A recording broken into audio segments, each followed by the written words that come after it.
Hello बच्चों, let's see this question. The question says that two unbiased dice are thrown. Two unbiased dice are thrown. Find the probability that neither a doublet or nor a total of 8 will appear. तो चलिए solve करते हैं। इसमें की concept क्या होगा?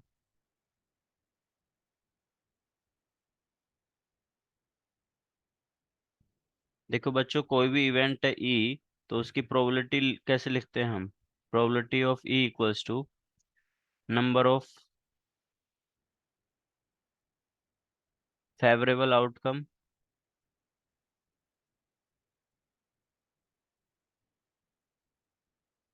Favourable outcomes divided by number of total outcome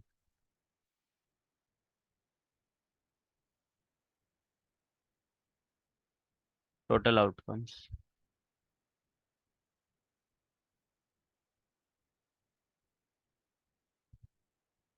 तो चलिए इसी कॉन्सेप्ट का हम यूज करेंगे। देखो क्या पूछा है हमसे कि कोई इवेंट है जिसमें हमें क्या चाहिए। जो इवेंट ई है कि नाइदर ए डबलेट और nor a total of 8 will appear. तो हम एक काम कर लेते हैं, इसको लिख लेते हैं।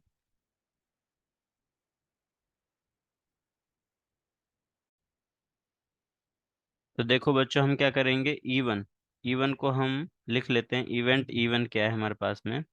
Late even equals to event of getting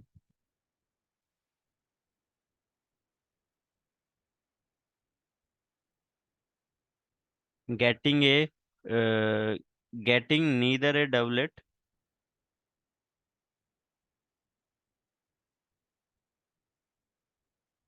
neither a doublet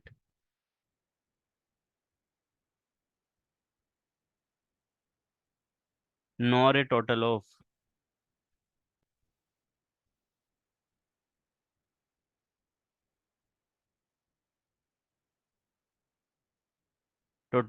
8। Then अगर इवन ये है तो इवन डैश क्या हो जाएगा बच्चों? इवन डैश क्या हो जाएगा? Event of getting either a doublet और टोटल ऑफ 8।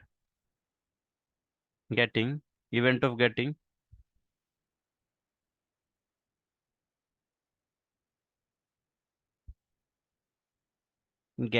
आइदर ए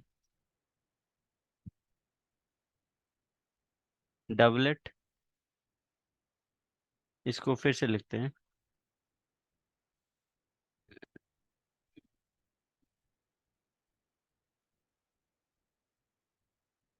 तो मेरे पास में इवन डैश क्या हो जाएगा?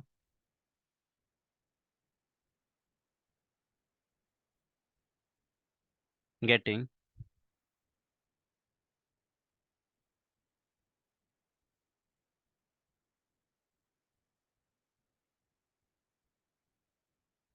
आइदर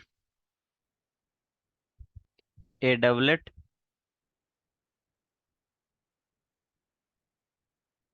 और टोटल ऑफ 8।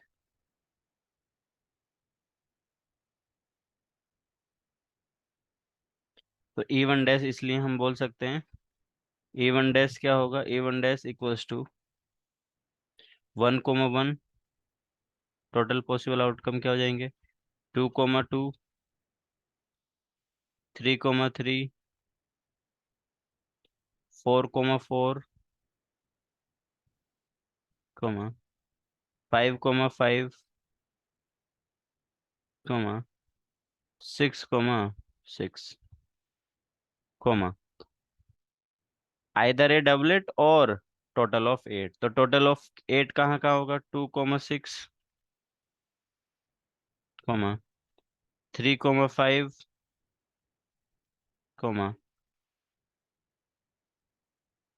6,2,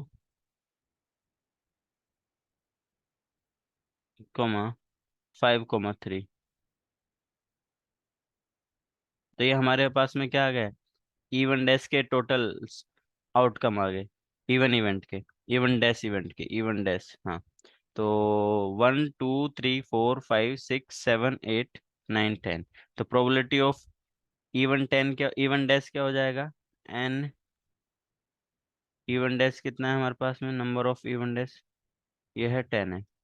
और देखो बच्चों, टोटल आउटकम कितने होंगे जब हम दो अनबायस्ड डाइस को थ्रो करते हैं, तो हमारे पास में टोटल आउटकम क्या होंगे, 6 × 6 36।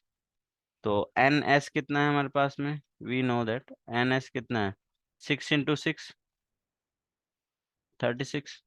तो मेरे पास में प्रोबेबिलिटी ऑफ इवन डैश क्या हो जाएगी, प्रोबेबिलिटी ऑफ इवन डैश 10/36। और मुझे चाहिए क्या, मुझे चाहिए क्या, प्रोबेबिलिटी ऑफ इवन।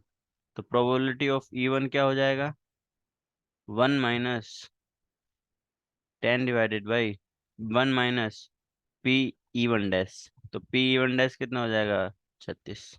तो इसको सोल्व करेंगे तो हमारे पास में कितना आ जाएगा, 26/36 पी इवन। तो देखो बच्चों, मैंने पी इवन डैश क्यों कैलकुलेट किया, पी इवन डैश निकाली क्यों निकाला, क्योंकि अगर हम पी इवन निकालते तो हमें 26 एलिमेंट लिखने पड़ते इधर। हमारे इस सेट में कितने नंबर ऑफ एलिमेंट आ जाते, फेवरेबल आउटकम आ जाते हैं 26, तो वो बहुत बड़ा हो जाता है, इसलिए हमने शॉर्ट वे में किया है कि भाई ज्यादा लिखना भी नहीं पड़े और आंसर भी आ जाए। तो यही हमसे पूछा गया था। I hope you understood it well. Best of luck. Thank you.